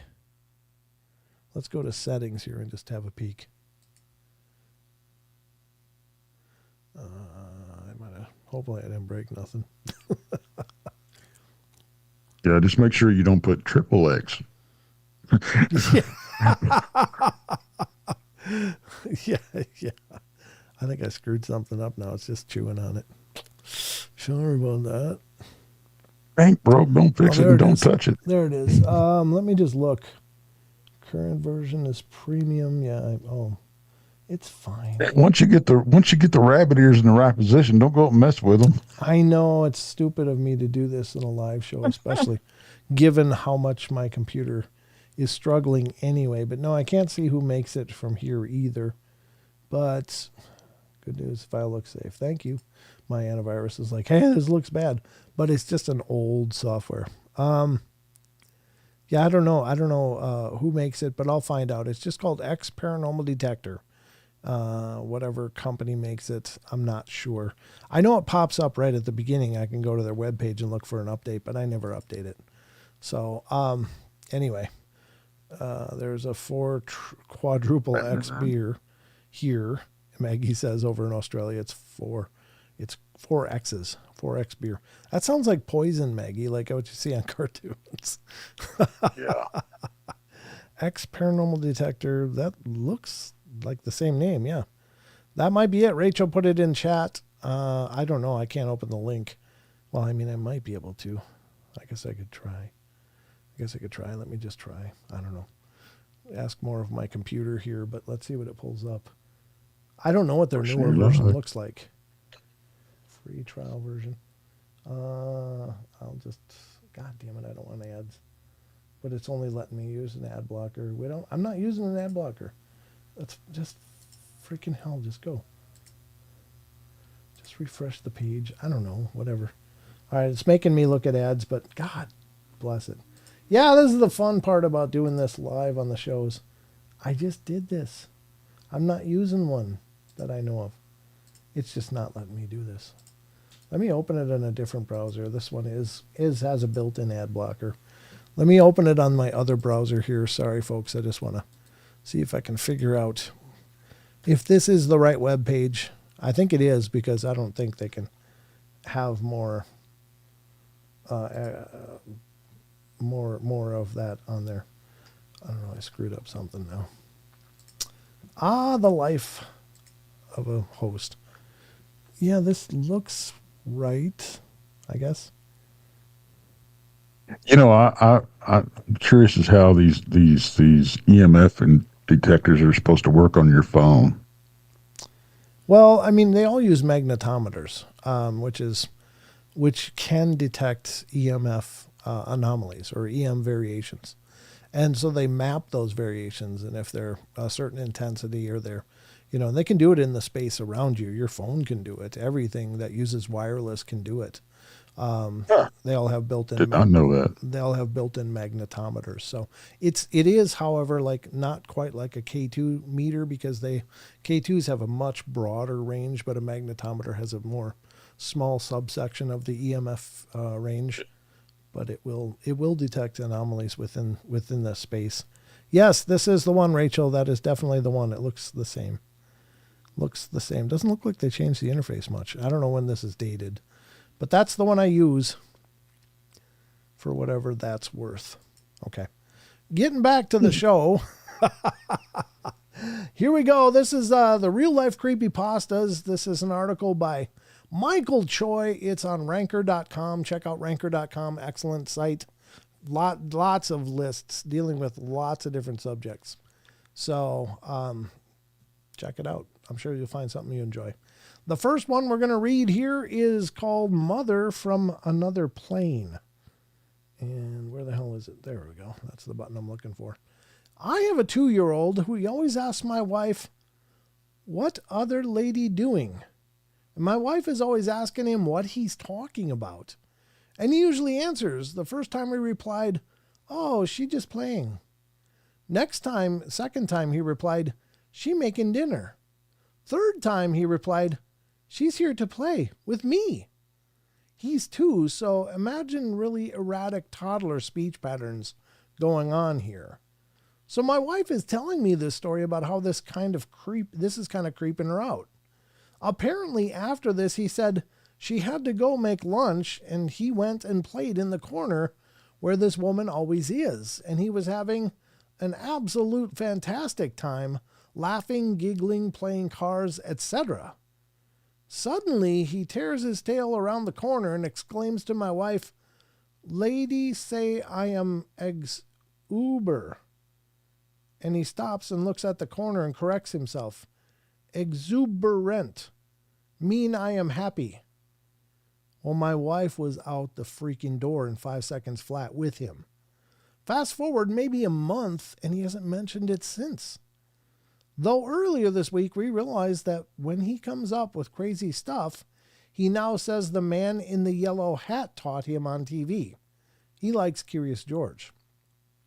We finally realized that this was weird because he told us that the man in the yellow hat is his other mommy, and they like to sing songs about Jesus.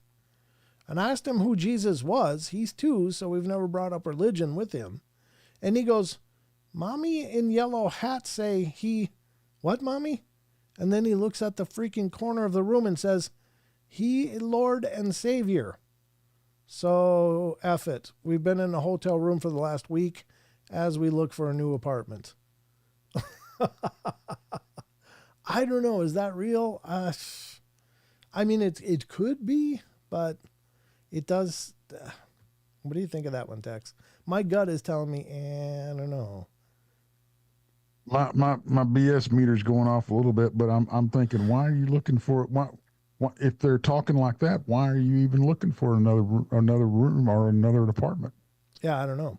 I mean, it sounds like if this is indeed a benevolent spiritual presence, it sounds like a good one to have, because it's helping with the child, it's playing with him. It's not saying, "Hey, why don't you go steal your dad's wallet," or something like that, or I mean, it's not teaching him to do bad things. It's teaching him wonderful things. So I don't know. Not waking the kid up in the middle of the night and you find him standing over you with a hammer or something. Yeah, but that's the scary part, though. What if that comes next?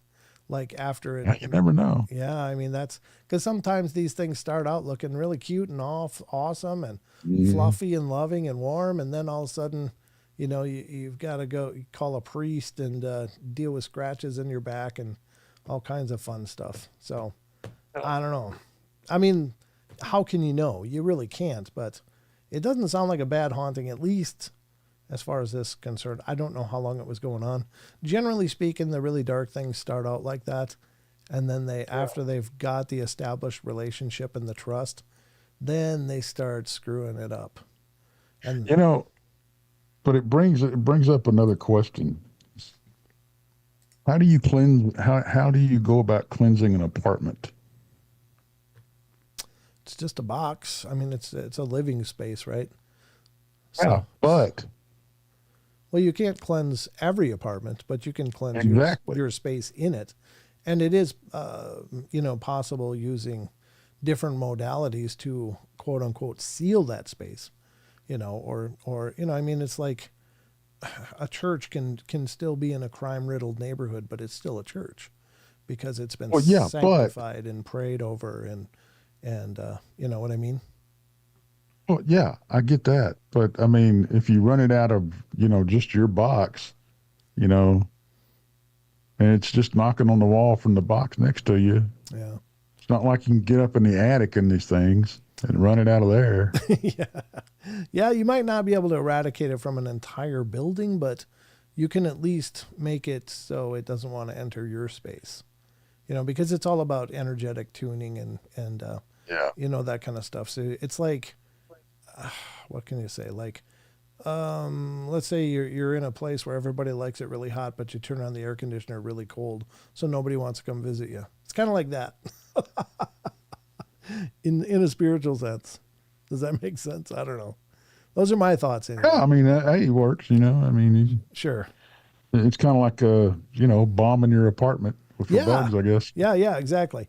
Yeah. Now in that case, the bugs might make their way back in, but Well, so, I kind of think that the other will too. I mean, well, that is a great point though, because whenever you do cleanse a space, that doesn't mean it's just good forever. It's not how it works.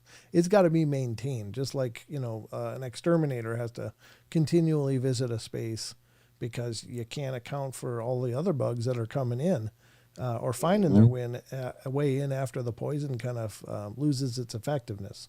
So I think it's probably very similar. You just got to keep up with it, keep it kind of a weekly ritual or daily even. I don't know, but here comes the next one: crooked-headed girl. Well, that's off to a bad start. right. I'm thinking of a gallows here, About 4 years ago, I was sleeping and woke up randomly to see a person standing next to my bed. And this person was clearly female, but very petite, perhaps a teenager or just tiny in stature. She was facing away from me and had her shoulder cocked up to her cheek, like the way you sometimes see people holding phones. Her hair was in a low ponytail. It was nothing surreal or ghostly about her. She appeared exactly as you would imagine a person would if you were to wake up in a room that's somewhat illuminated by moonlight. There's no mistaking the fact that someone else was standing only a couple feet away from my bed. I jolted upright immediately. Shock was putting it mildly. I remember my heart was pounding. The worst part of it was she heard me sit up and reacted, turning her crooked head around to face me, as if equally surprised to see me as I was her. I was so scared I actually closed my eyes, like they do in the movies, thinking that when I opened them she would be gone and I could just chalk it up to some kind of half-dreaming state. Nope. She was still there, staring at me. I started to fumble for the lamp on my nightstand, and it felt like forever. I couldn't take my eyes off of her. I was so nervous that the noise would further prompt her to come forward towards me or something. When I finally switched it on, she was gone. Well, I called my boyfriend, hysterically crying and begging him to come over, and he refused and said I hadn't actually seen what I thought I'd seen. Well, I slept with the light on for 3 entire weeks. I was just so scared. Yeah, that's sad. Yeah, and I'm kind of guessing that he didn't have a girlfriend after that either.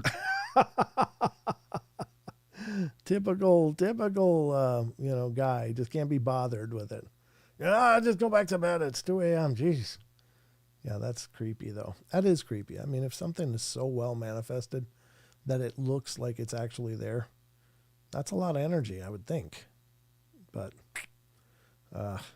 Yep. Wait till you touch one.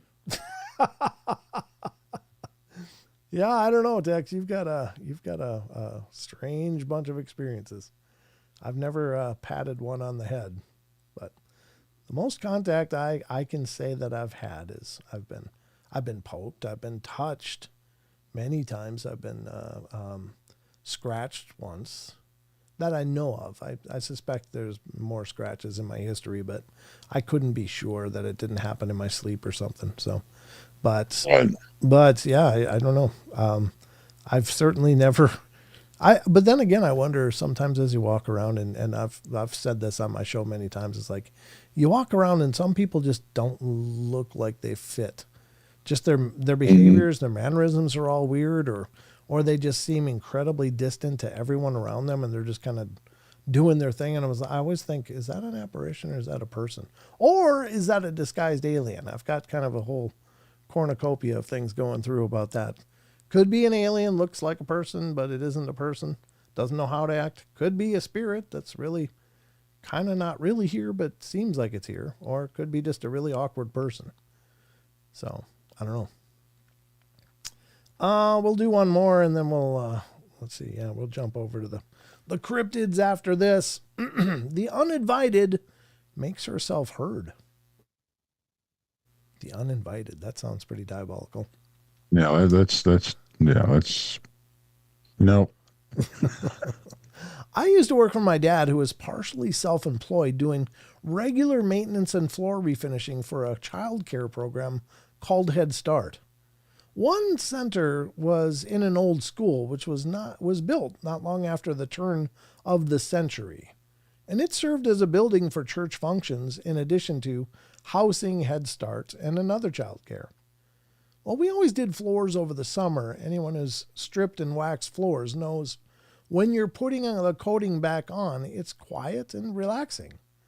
And we were the only people in the building since it was midsummer weekend, and yet it felt off, even before you enter, like someone was watching you from the second floor windows.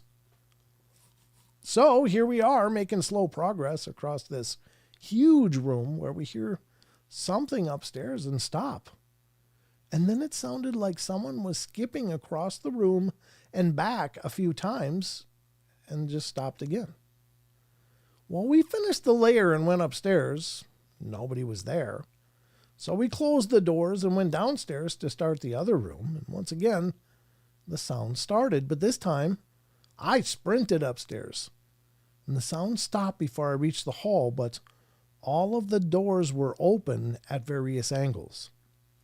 We didn't hear the sound anymore that summer, but my dad asked the child care advisor from the other end of the building if they heard weird noises.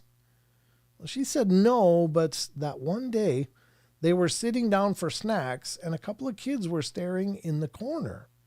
And the aide asked them what they were looking at, and one of the kids says, why can't that girl eat with us? And the aide looked around and then asked, what girl? And the kid points at the corner and says, the little girl in the white dress. I literally haven't set foot in that building since, and I have no desire to do so. I used to think ghosts were for scary stories, but I have trouble believing that this isn't real. Yeah, the old haunted school ghost girl thing. White dress. Sissy Lawson popped in. How you doing, Sissy? Thanks for coming Hey, in. sissy. Why is it always a white dress? I don't know.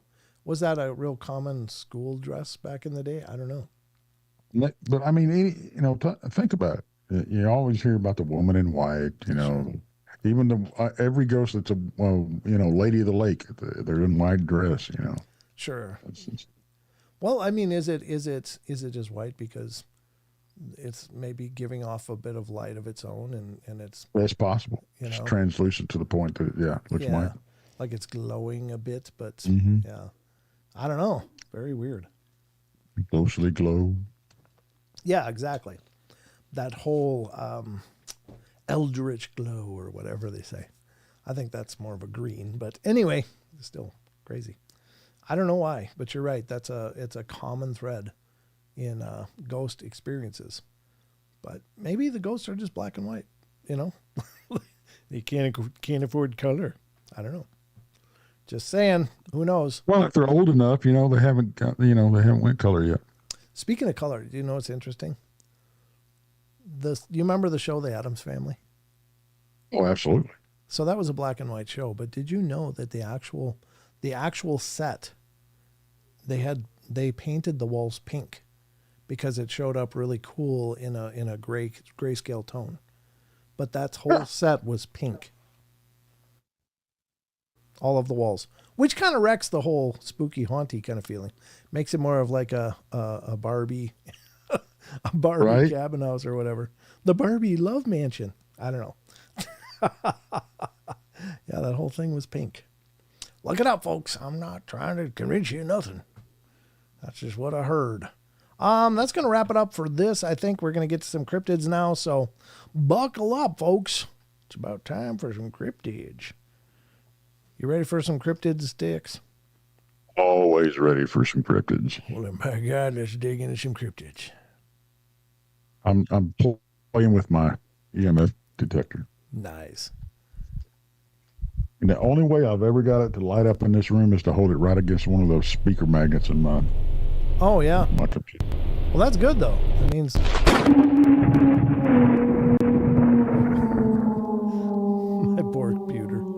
My poor computer. It's such a laggy mess. All right. Welcome to the Cryptid Corner, ladies and gentlemen. And this is where we dive into the cryptids because we love us some cryptids. Here we go. Yes, we do.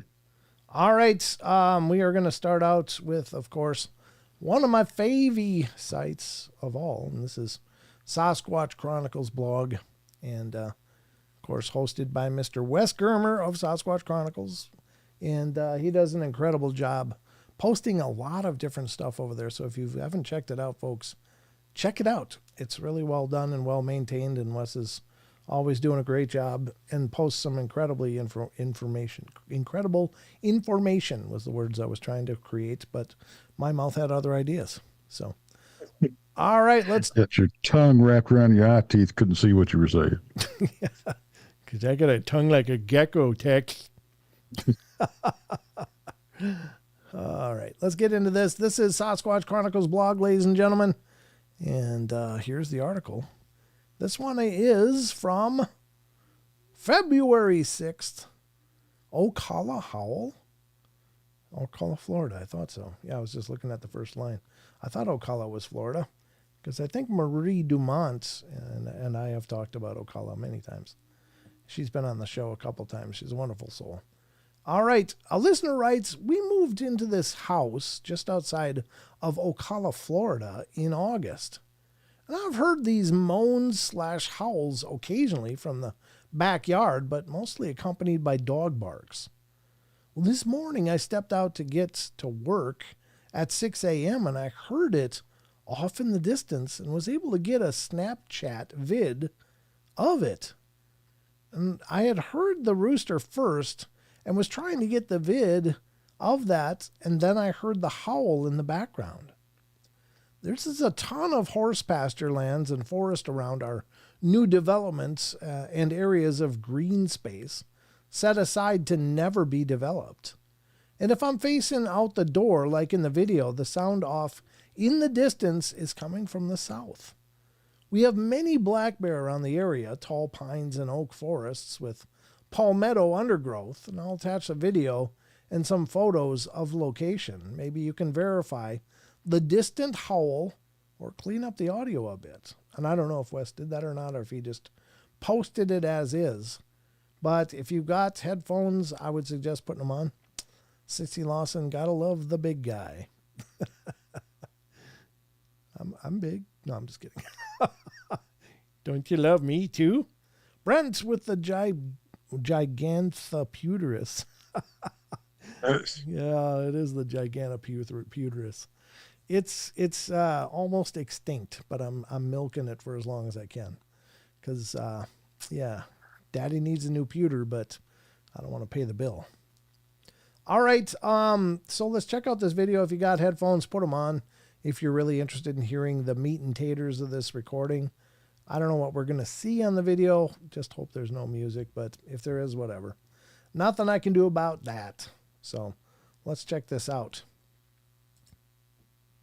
31 seconds.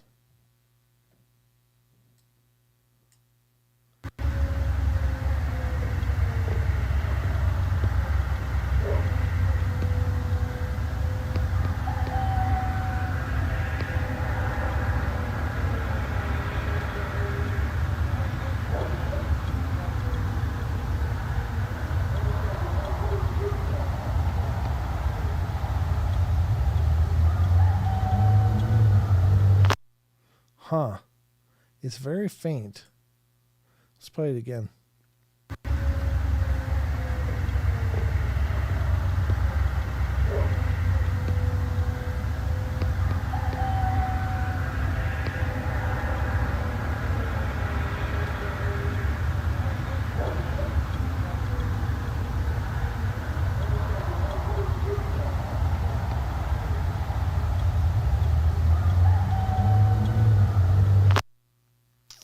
I don't know. What do you guys think? Did you guys hear anything? Chucky says, I think. Oh, I heard a rooster. Yeah, he did say there was a rooster he was trying to record, and then he caught the other stuff. But I hear the high-pitched like that, and I don't know if is that the rooster? I don't know what the hell is Well, rooster. that's what it sounded like. That sounds like the rooster. Okay. I do hear what sounds like it could be a chainsaw way in the background or a moan or something, but it's hard. It sounded like they're almost sounding like there was some like kind of stuff going, but Okay. I don't know. I'd have to put headphones on and really drill down to it and listen to it, see what it, Yeah, I'm not sure, and I don't disagree with you. I think you could be dead on. It's just very strange. Could be a howl. Could be. I would like to see. Okay. I would like to see it on a spectrograph because then you can see where the waveform exists on the spectrum of sound, and if it's outside of the normal range of things. But interesting stuff. Absolutely. I don't know. That's very strange. It was in the background. Vincent says, yeah. Gibberish, yeah, like you're kind of thinking of like the samurai chatter. You heard something like that? Is that what you're saying, Tex? Yeah. Okay. Yeah, it's like it almost sounded like traffic noise in the background, though. Too, it's kind of hard. Yeah, some of it did. Yeah. So I'm train or something. Right, yeah. Like there's something going on in the distance, like a highway might be nearby or something. I don't know. But if it's way out in the sticks, then that doesn't make sense. And maybe that's what we're hearing as the howls. I don't know, the moans. But, I'm sure, again, if you hear that in person, I have heard vocalizations back in Minnesota when I still lived there. I was getting up. It was about 5 in the morning. I had to get up extra early to make it to my IT job at a college that I worked at. And it was a 45-minute drive, and I had to be there by, about 6:30. But I went out extra early this day because I had to start early. And I went outside, and again, where I grew up, it was very rural. And it was so early in the morning, there was no noise whatsoever. Now, again, where I grew up and where I lived right across from where I grew up in my parents' house, but I was living right on the lakeshore. But behind my parents' house went right up to a bluff, and that bluff is called Rattlesnake Bluff. And down further, about half a mile or 3/4 of a mile, was where I was growled at as a 14-year-old. So I've always thought there's something up there ever since then, obviously. But I was going to work, and I heard this weird whistling sound, and I can't even remember the what it sounded like, but I can tell you that I mimicked it back up to the hillside because it was dead quiet and sound just goes forever. Right. And as soon as I mimicked it, I heard brush cracking and popping and like something was moving and could have been coming my way kind of thing. Like it was getting louder. I'm like, okay, well, I better get to work. Time to go. I'm going to be late. Yeah, that was like as close as I got. Now, can I say it was a Bigfoot or cryptid? No. But it was big enough to make that brush pop up on that hill. And it didn't seem real happy about it. So I learned an invaluable lesson about mimicking that day. I was like, yeah, unless you want to meet one of them, probably not a good idea. Now, I will say, along that lake shore, and this is on the Mississippi River, I always found something that was very, very peculiar to me. And to this day, I'm surprised that more people don't take notice of it. But I don't think most people know what to look for.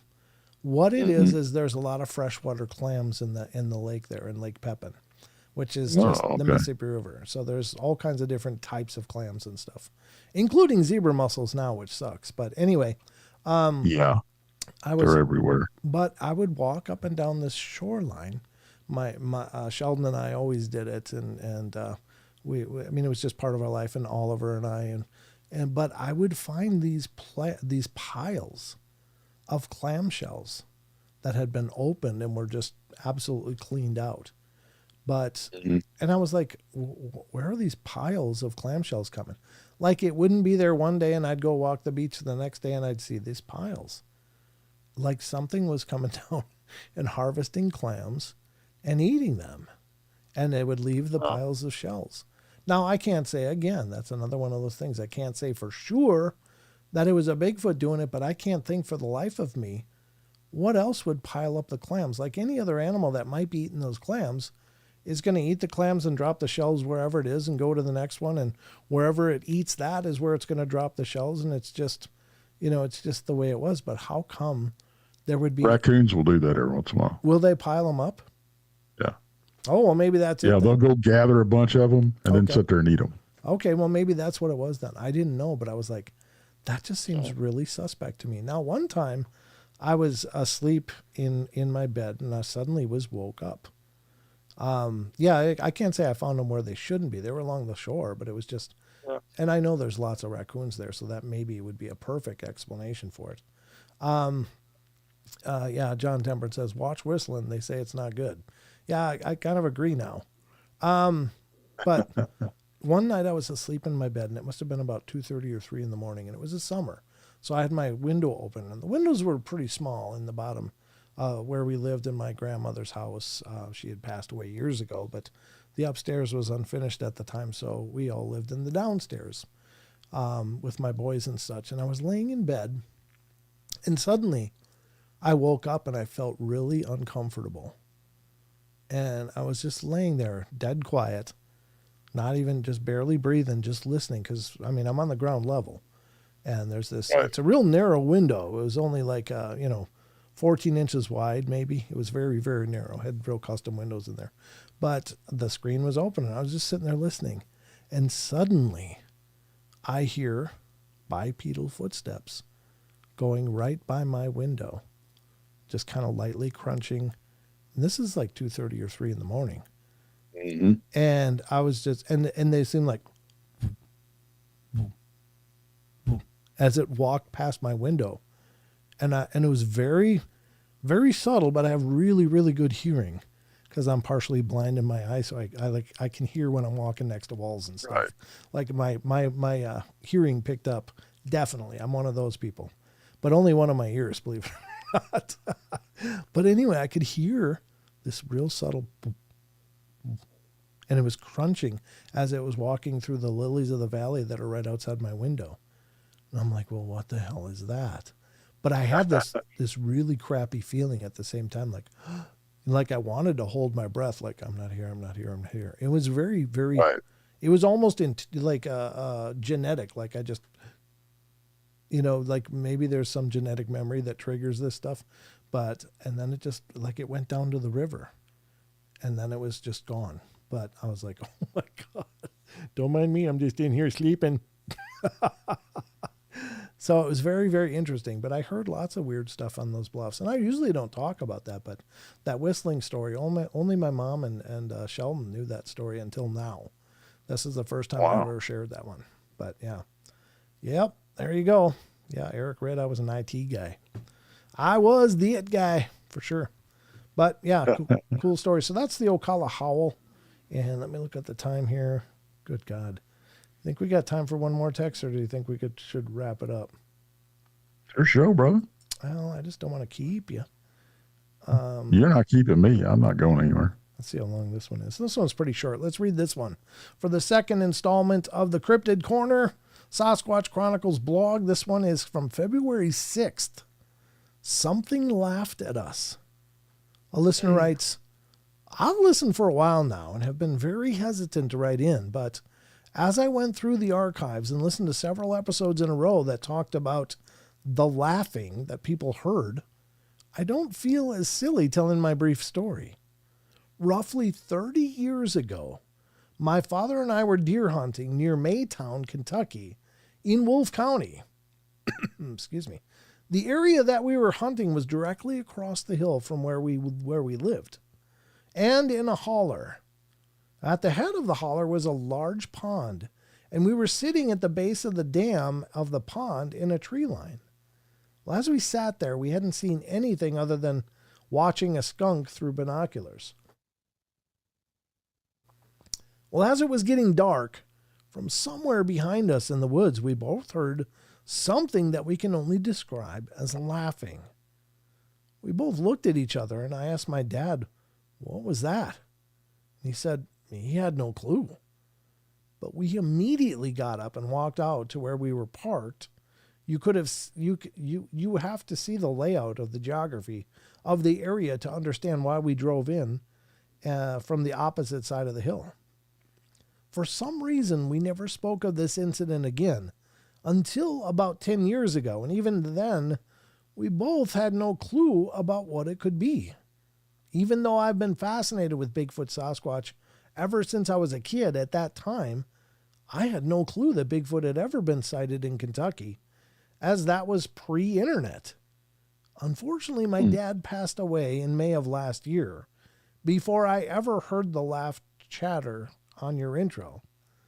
So I wasn't able to get his opinion on a comparison of what we heard. That is basically the closest thing that I've had to an encounter.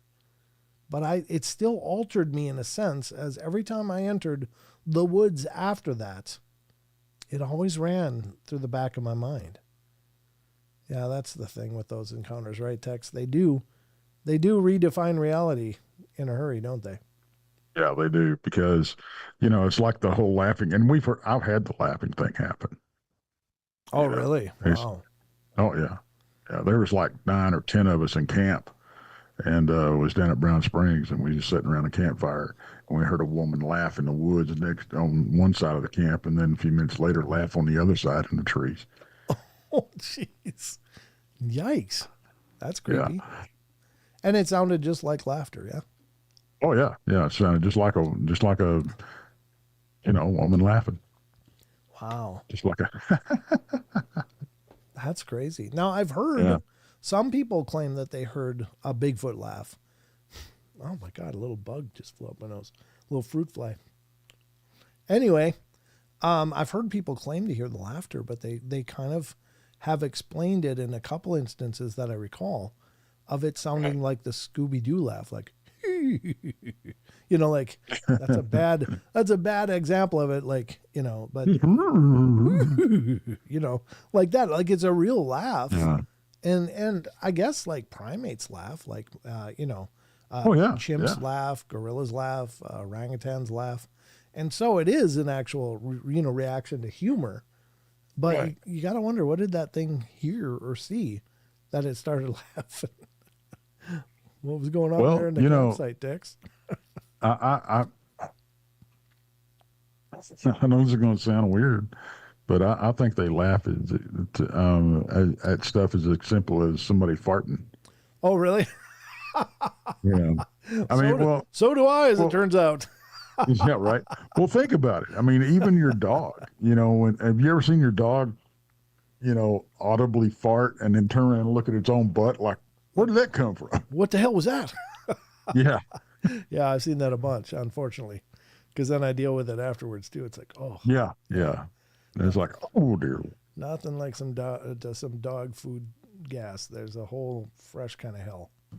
Yeah, and they don't even know that. Usually they're silent, and then they'll just be in your lap, and it's all something. It's like, oh no. So yeah, that's crazy. But the laughter is interesting. So they do seem to have the whole spectrum of emotions, just like we do, I guess. But see, I'm with Rachel though. Laughing face. See, I think you could. If it could be definitely, possibly. That made no sense. I understand what It could you're be trying to one. say. Yeah. That's, I understand what you're trying to say. Yeah, it certainly would be another possibility for sure. I think maybe, especially since it did sound like a woman in the traditional sense, that maybe that yeah. would maybe be just, because as big as these things are, I don't know. Maybe the young ones sound more like us, as far as the tone and tonality of their voice. Maybe it's very similar to us, like an adolescent or a young adolescent or child-sized one. But when they get big, apparently they get very big. Yeah, exactly. They sound like Tex. Yeah. So, yep. Yep. So anyway, I guess that's going to wrap it up for us tonight. Tex, thank you so much for joining me and coming along for the journey as always. It's a pleasure. great pleasure. Let people know where to find you.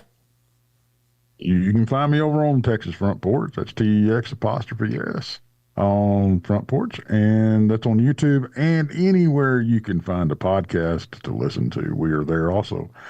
Don't forget, we're having a conference September 19th and 20th. It's called the Crossing Realms Conference.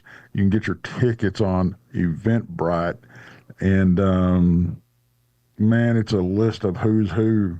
I mean, if you want to hobnob with the who's who of the paranormal and the UFO world and the cryptid world, come to the Cryptid Conference. That's in Richmond. Have to catch myself every time. Missouri. Richmond, Missouri. Yeah. So, yeah. Yep. That'll be a good time. I'm going to be there. You're going to be there. And as is Rob, Bigfoot Michigan Rob is going to be down there. And Danielle Diva, Krista, Brandy, Monica, Jason, Randy, Paul. Yep. Donnie. Yeah. Yeah. And then a whole host of other people like Ken Gerhard and Heather Moser from Small Town Monsters. She's going to be there, as is Lady Ann Celine, who is Ken Gerhard's significant other. She's actually going to be a speaker at the conference. Ron Murphy. Yeah. I mean, there's so much to love. So much to love. Haunted Garage is going to be there. The guys from there is going to be there, and they're bringing a haunted car. So what's not to love, ladies and gentlemen? So if you can be in the neighborhood, please come join us. But that's going to wrap it up for us tonight. As always, I'll be back on Wednesday for another live show, but watch for the podcast coming out on Monday. I don't know. That's everything I can think of for now, folks. But just remember, we love you all. Be good, be kind, be nice. Take care of each other, help each other out. Find the magic in every day, and remember to laugh as much as you can. And we'll see you for sure on Wednesday, though. But until then, follow us. Go to paranormalportal.net for all the links and information about the Paranormal Portal. And certainly follow me on social media. If you're on Twitter, X, please follow me there. If you're on Facebook, follow me there. If you're on Instagram or TikTok, follow me there. I think that's everywhere that I am currently. So anyway, I'm looking to build those numbers. Just looks more impressive. So anyway, you guys, you just go to paranormalportal.net, Curious Potato, and that'll give you all the links to the Paranormal Portal. If you're looking for Tex and his information, go to Tex's Front Porch, TEX' Front Porch on YouTube, and you can find out his information and check out his shows. Or if you just have a podcast app that you like to use on your phone or whatever, just look for Texas Front Porch or the Paranormal Portal. Both of those. Oh, yeah, I'm on Facebook too. So, well, not me, but the channel is on Facebook. Yep, that's on Facebook too. So there you go, folks. Michelle Wolfong, you are welcome. Thank you so much for coming in. Thank you all for coming in and hanging out with us tonight. I'll be back Wednesday. Until then, having a glorious beginning of your week. Have a good Sunday. If you're watching the Super Bowl, have a good time. Be responsible. I know a lot of people like to hoist some libations, so make good choices. We love you guys, and we'll see you on Wednesday for the live show. So until then, take care of yourselves. Good night, everybody. Yeah.